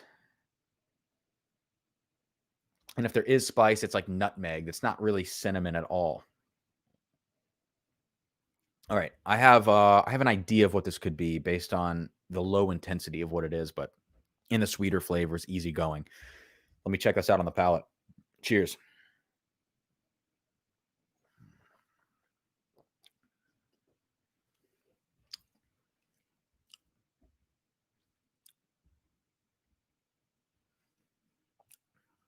That's interesting. I'm going to come out and say right now, this is lower proof. And the lowest proof thing I have on here that I haven't already called out yet would probably be Knob 12, because I haven't said with conviction that I think I have Knob 12. I have it listed as glass number 3. But that, take that with a grain of salt. I'm thinking this is Elijah Craig. E.H. Taylor single barrel, because of those sweeter notes in here. But on the palate, it didn't connect with my previous experience with this bottle. So I got to go back to it and check it out.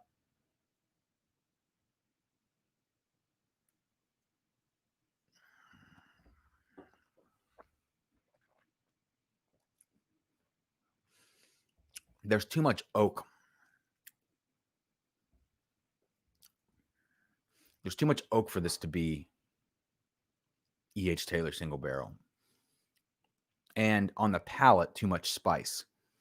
On the nose here, it was very flat, almost cherry cola nose, like flat cherry cola. I know I said something about grape sweetness. That's gone now. That has transformed into sweet tobacco and oak now, and like cherry cola. It's not the sweet grape I thought it was. That could have something to do with where I came from, the last bourbon I had. There's too much oak for this to be E.H. Taylor single barrel. So that's confusing, because the only other one I thought this could be is Knob Creek 12. This falls in line with my experience of Knob Creek. I don't get nuttiness because I don't get that on Knob 12. I get balanced oak, balanced sweetness, balanced spice. I'm getting all of that here. A little flat on the nose, but the palate is excellent. Yeah, I'm calling this Knob 12 definitively. And my pour number 3 is now in jeopardy. I wish I could revisit it, but I can't. My pour number 3 is Knob Creek 12. I have no idea what that could have been now.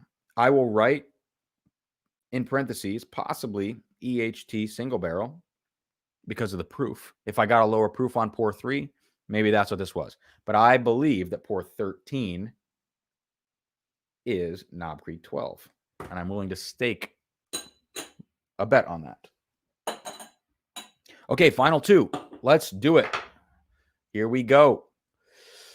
Doing great on time, 8:40, 15 likes. If those of you, for those of you in the chat right now, if you haven't liked this video, please, please, please like it. I would just appreciate that so much. On future live streams, I'm going to be doing giveaways. I haven't started that yet. Obviously, I'm not a monetized channel yet. I don't have the ability to do super chats and all that kind of thing. But heck, I would still love to do some giveaways. I have too much bourbon here. I'd love to give some samples away. I'd love to give a bottle away once a month, or, something like that. Not too often on the bottles. I got to make some money first on this channel. I'm just kidding. But for real, I would love to ship out a Weller Antique to a giveaway winner. I would love to ship out some samples to people who really want to try some high quality stuff. So I really appreciate you being here. I hope you tune in for some future live streams. That would be really, really great. I have 2 pours left tonight. Let's get through it and knock this thing out. I need a little bit of water before pour 14. Sorry if you can hear all my mouth swishy sounds up to the mic. I do apologize. Okay, pour 14. Okay, finally. I am I am 95% positive this is a rye whiskey, and God, did I need that change of pace right now.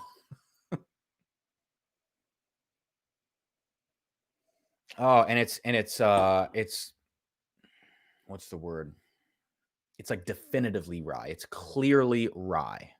Um, the primary components of this flavor are those green minty elements, and I needed this. It's a breath of fresh air. Josh, what are you saying? Cam, let's just pretend we are at the Temple Bar and Grill, and I'm heckling you to finish your drink. You can do this. Yes. So Josh and I went to grad school together at Eastman, which is in Rochester, New York. Temple was our towny bar that we went to every Monday night for wing night. And yeah, I can only imagine the heckling and the finishing of drinks that happened there. But that was a great place. So yeah, cheers, Josh. Josh, I think I'm either drinking Rare Breed Rye or Old Overholt 11 Rye. But I know you said you have trouble finding Rare Breed Rye. If I find you one, I'm going to buy it for you. I'm going to send it to you for your birthday, man.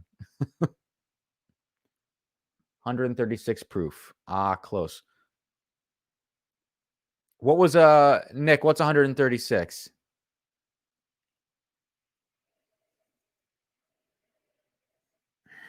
This is a very strong rye.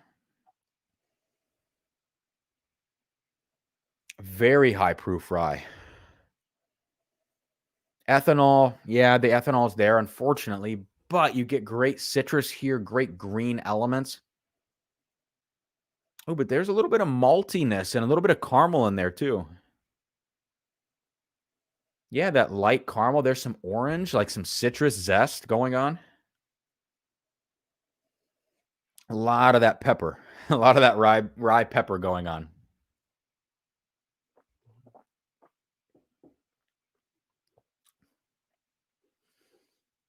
Oh yeah. Ooh, that is delicious. Okay. Mouth-wateringly sweet with the vanilla. And here's something I've been picking up more on these rye whiskeys, on these high proof ryes. Even though a lot of them are very green and very sharp, the best example of that is Alberta Premium. I mean, the most extreme example I've ever had. But when I go back to my ryes, which I am the least experienced with, full disclosure, um, I'm tending to find that if they are high proof and they have a lot of green characteristics, those minty pine notes, they typically balance them out with these really sticky sweet vanillas and light caramels. Um, and I'm liking that more and more. So I know this is not the Alberta Premium. I called that out earlier because that is such a clear cut glass and such a specific whiskey. But this is high proof. The only other high proof rye I have, I'm going to cheat a little bit now, is going to be Rare Breed Rye. It has to be that. And one thing I know about Rare Breed Rye is that it's citrusy. It's a citrusy rye, and while it does have some ethanol, it is it is delicious enough in the other ways that I accept the ethanol kick because I like the other flavors. I don't say that a lot about many whiskeys. I feel like if a whiskey is unsubstantiated with flavor, if it has a high proof and it doesn't substantiate itself with how much flavor backs that proof up, and it's just for burn's sake, I don't like that. I think that's a cheap shot. And it makes all of the proof hounds, people that chase high proof whiskeys, go, ooh, I want that pour. But if you can do both, if you can have the highest proof possible and the highest flavor to match, that's the whiskey that I want. And this one does have that ethanol, but I will forgive it because the flavors are very, very good. I believe this is Rare Breed Rye. I'm going to write that down here. Pour 14. Rare Breed Rye. All right. I have one last pour, and I have one pour that I haven't called out at all tonight.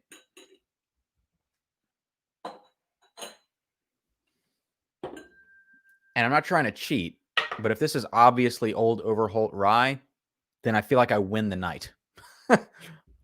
But if it's not, I don't know what the hell I'm going to do. So let's get ready here. Okay, I misspelled rare breed rye. There we go. And have a little water before our final pour of the evening.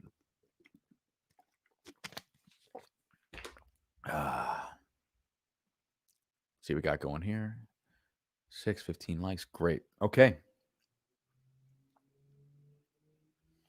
Someone revving their motorcycle outside. Here we go. Glass 15 on the nose.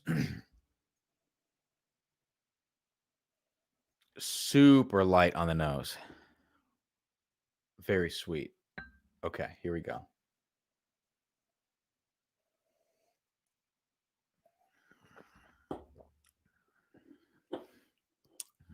Oh, yeah. Josh. So, I have one Buffalo Trace product in the mix tonight, right? I think only one. Yeah. Look, I have loved Buffalo Trace from the day that I started getting into bourbon. All of their products. I have every product from Mash Bill 2 up there, besides the Blanton's Gold that I had to pour down the drain because it was corked. It was a bad batch or a bad bottle. It got corked in transit, leaked everywhere, and the bottle went bad. I have every batch 2 or Mash Bill 2 up there. I have all the Bowman products. I have every Buffalo Trace product known to man, besides all the, BTAC and the advanced E.H. Taylors and all that good stuff. But, it's like when you have one Buffalo Trace product in a lineup, you can always pick that out. You can always pick out that sweet honey, that sweet Buffalo Trace thing that's going on. And this is an easy one to discern and pick out. I mean, the minute you start drinking Buffalo Trace, the reason that bottle has such a cult following, in my opinion, is just because the sweetness, the approachability. It takes cheap flavors, cheap corn grain, like that's in the Buffalo Trace Kentucky Straight Bourbon. Takes that, but it blends it with enough honey and enough other stuff at an approachable proof that it's beautiful. Eagle Rare does the same thing. It just darkens the flavors and ages them a bit and puts some more oak in there, some flat cherry cola. E.H. Taylor adds a little bit of spice to that. Like all of these things. Buffalo Trace is this wonderfully approachable brand. Easy to call out, though. And this is E.H. Taylor single barrel. So I have E.H. Taylor small batch and I have single barrel, both behind me on this table. The single barrel is just a little more refined than the small batch. You get more oak, you get more sweetness and less sharp spice. The small batch has just quite a bit of spice in it. And I think, excuse me, if I'm being honest, it's just because they're batching worse barrels together to make up for, they're using good barrels to balance out the bad barrels, but the bad barrels are adding that sort of harshness to the E.H. Taylor small batch blend. The single barrels, these are better barrels, plain and simple. You don't get that harshness, but you get all the sweetness and all the good characteristics of E.H. Taylor single barrel. And I hate when people say that E.H. Taylor single barrel, you can't tell a difference between the small batch. It's like, no, you can definitely tell a difference between the small batch. It's more refined, and it's just plain and simple. Yeah, I've got to say this is E.H. Taylor single barrel, 100%. I'm going to have one more sip. Oh, yeah. So sweet and so delicate with the honey. The grape and cherry. It's mouth-watering. Yeah, it's delicious. Okay. Pour 15 is done. Let me recap my list here for you all before I do the big reveal. Okay. EH. Now, I have a couple of discrepancies here and things I have not accounted for. So I wish I could like screen share my phone with you right now. I can't do that, unfortunately. So let me run this down. Glass 1, I said was Elijah Craig Barrel Proof, batch C920. Glass 2, Elijah Craig Rye. Glass 3, I said was E.H. Taylor single barrel as a guess because I ran out of ideas after I called all of them out later. So that we'll come back to that. Glass 4, I said is Joseph Magnus Cigar Blend. I said for sure. Glass 5, Sam Houston 14 or Bardstown 3. I got to go with my original gut. I said Sam Houston 14. Bardstown 3 was an option. So that's open right now. Glass 6, Apple Brandy ? I know that's not because I said Glass 8 was. I think going by the fact that it could be a Bardstown product, let's call that Discovery 3 and let's go ahead and move on. But I did not know Glass 6. Let's make that very clear here. Glass 7, I called for sure Chateau de la Baude. Okay. Glass 8, I said for sure the apple brandy finish. 9, Wild Turkey. 17, 10, Alberta. Glass 11, I have a discrepancy here. I do not know Larceny Barrel Proof or Elijah Craig. I'm going to say Larceny because it was my first choice, and I had already called Elijah Craig earlier at the top of the list. Glass 12, Discovery 4. I had a question mark. Let's go with it. Glass 13, Knob Creek 12. I assuredly said that. 14, Rare Breed Rye.